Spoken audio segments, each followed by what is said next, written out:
Hello guys, അപ്പം ഇന്ന് ശിവരാത്രിയാണ്. നമ്മൾ നേരെ ശിവൻ്റെ അമ്പലത്തിലേക്ക് വിട്ടു. മോൾട്ടി ഭയങ്കര ഹാപ്പി ആയിരുന്നു. നമ്മൾ പൂജാ സാധനങ്ങളൊക്കെ മേടിച്ച് നേരെ ക്യൂവിലേക്ക് പോയി. ക്യൂ കണ്ടപ്പോൾ സത്യം പറഞ്ഞാൽ നമ്മൾ കണ്ണ് തള്ളിപ്പോയി. ഭയങ്കര വലുതായിരുന്നു. നമ്മൾ അവിടെ ലൈറ്റ്സൊക്കെ നന്നായിട്ട് അറേഞ്ച് ചെയ്തിരുന്നു. രാത്രി ഇതിനും ഭംഗിയുണ്ടാവും. മോളൂട്ടി ആദ്യമൊക്കെ ഭയങ്കര ഹാപ്പി ആയിരുന്നു. അത് കഴിഞ്ഞിട്ട് അവളുടെ മുഖം മാറി. അവളുടെ അച്ഛൻ തന്നെ എടുക്കേണ്ടി വന്നു അവളെ. കുറച്ചു നേരം അവളെ എടുത്ത് നടന്ന് എൻ്റെ അച്ഛനും ക്ഷീണിച്ചു. അപ്പോൾ ഭാഗ്യത്തിന് അവിടെ ഒരാൾ പശുവിനെയും കൊണ്ടുവന്നു. എല്ലാവരുടെ ശ്രദ്ധ അതിൻ്റെ മേലായി. കുറച്ച് ടൈം അങ്ങനെ പാസ്സായി.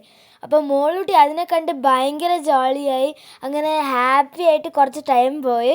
അതിനെ കണ്ടതോട് മോളൂട്ടിയുടെ ക്ഷീണമൊക്കെ മാറി. ഇതിൻ്റെ തൊട്ടപ്പുറത്തൊരു ലേക്ക് ഉണ്ട്. അതിൻ്റെ ഭംഗി നോക്കി നിന്നപ്പോഴേക്കും ക്യൂ ഒക്കെ കുറച്ച് മുമ്പോട്ട് പോയി.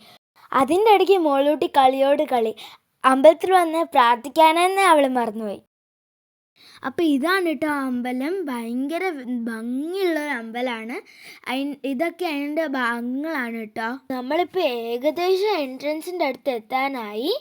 ഉള്ളിലെത്തിയാൽ വേഗം പ്രാർത്ഥിച്ചിട്ട് ഇറങ്ങാമെന്ന് വിചാരിച്ചു.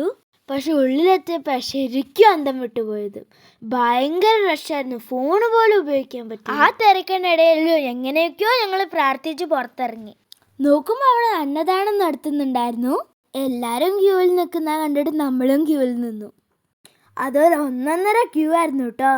പുളിയോഗ്രിയും കേസരി ബാത്തും ആയിരുന്നു കൊടുത്തോണ്ടിരുന്നത്. അങ്ങനെ കുറേ നേരം കഴിഞ്ഞിട്ട് നമുക്കും ഫുഡ് കിട്ടി. അത് കിട്ടിയപ്പോൾ മോളൂട്ടിക്ക് ഭയങ്കര സന്തോഷമായി. നല്ല വിശപ്പുണ്ടായിരുന്നു അവൾക്ക്. അതുകൊണ്ട് അവൾ നല്ലോണം ആസ്വദിച്ച് കഴിച്ചു.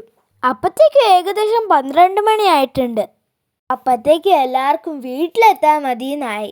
ബലൂണൊക്കെ കൊണ്ടിട്ടു ആദ്യമായിട്ട് അവൾ വാശി പിടിക്കാണ്ട് കാണുന്ന ഞാൻ. പിന്നെ നേരെ വീട്ടിലേക്ക്. ബൈ.